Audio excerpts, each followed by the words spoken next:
What's up guys, it's Matt, welcome back to another video. I asked on Instagram what you guys wanted to see and you said passing tips, so that's what I'm here to do today. Hopefully these are a bit helpful for you if you're struggling to pass or pre-tee. Yeah, let's just get right into it.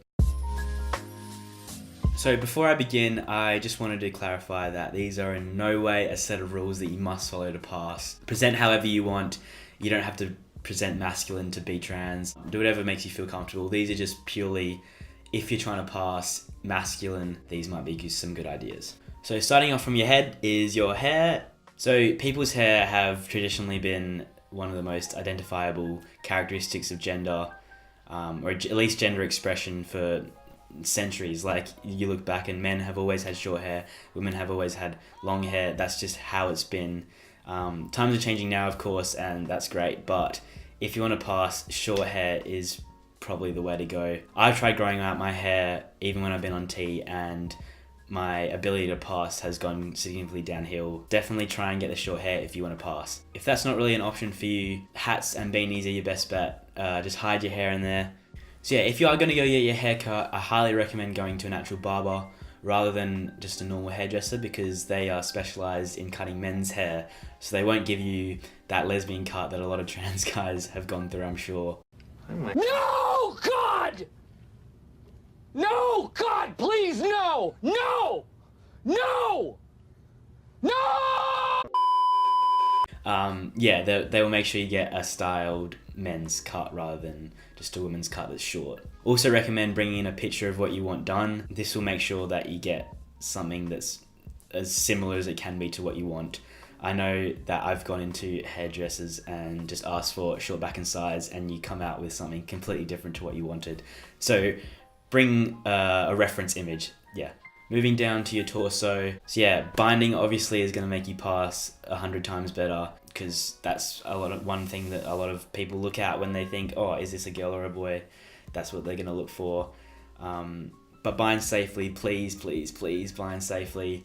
Underworks and GC2B, highly recommend. I haven't had any experience with tapes or anything. I was kind of binding before that time. So do your research on that first. I can't really recommend anything, obviously.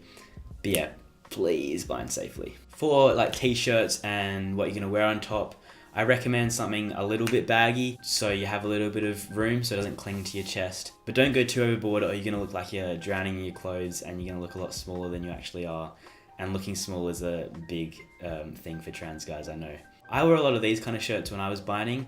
One, because they didn't cling to my chest as much, and also you could like do this button up and it'd make it a lot harder for people to like see your binder, because if you're wearing a normal t-shirt like this can like come down and you can kind of see your binder sometimes.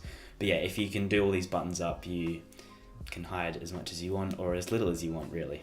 For winter, obviously things get a little bit easier for us. Hoodies and more hoodies. I swear every trans guy has about 10 different hoodies in their wardrobe closet. Yeah, they're good, they're great, but obviously not good for summer. So in summer, things get a little bit more tricky, especially if you live in a place like me where it's 30 degrees every day in summer. Hoodies are not going to be an option. You will die, especially if you're binding. So what I used to do is I wore a kind of loose-fitting short sleeve button-up shirt over the top of another shirt. So this way it could kind of like hide it here, and then you have it open, or you could do it with the buttons up, but I had it open, just so like you kind of hides this portion of your chest while also being cool and you won't overheat. So yeah, that's a good option. Obviously in summer, swimming is going to be a big issue. For me, I was forced to do swimming every like January, just because I live in Australia, I guess. What I did is I wore a loose-fitting Underworks binder, like the tri-top one, which was one size bigger than what I usually wear. So this way it gave me a bit of room to breathe while also binding pretty well anyway. And then over the top of that, I wore just a rash guard, which is like a swimming top kind of thing that dries super quick and isn't going to weigh you down in the water. Especially here, like everyone wears them anyway because of the sun, and you're going to cook in the sun if you don't wear something on top, regardless if you're male or female. So everyone just wore them anyway, so you didn't look weird or anything. And then for shorts, I just wore like elasticated swimming trunks, just your standard, I guess, what any guy would wear. Alright, so moving on to your bottom half. This is where I had the biggest struggle with finding clothes that fit, just because my waist was wide and I'm short, so it was impossible to find like long pants that fit. What I ended up doing is trying to find jeans that had elasticated waistbands. So this way they could stretch, and it didn't really matter what size you got, they just would stretch to fit anyway. And then the bottom half I would roll up my bottoms of my jeans, and it's in trend now anyway, so it worked. For shorts, kind of similar thing. Just don't wear them too short, obviously. I think it's just more of a female thing to wear short shorts. Yeah, just keep them normal, I guess. Then for shoes, I would always wear one size bigger to what I actually am. I found them more comfortable, and also made my feet look a bit bigger, just because I have really small feet, and making them look a little bit bigger made me feel more masculine for some reason. Yeah, hopefully you guys enjoyed that. I know there's like a million passing tip videos out there, so hopefully you found something new. Yeah, have a sick day, and I'll see you next week.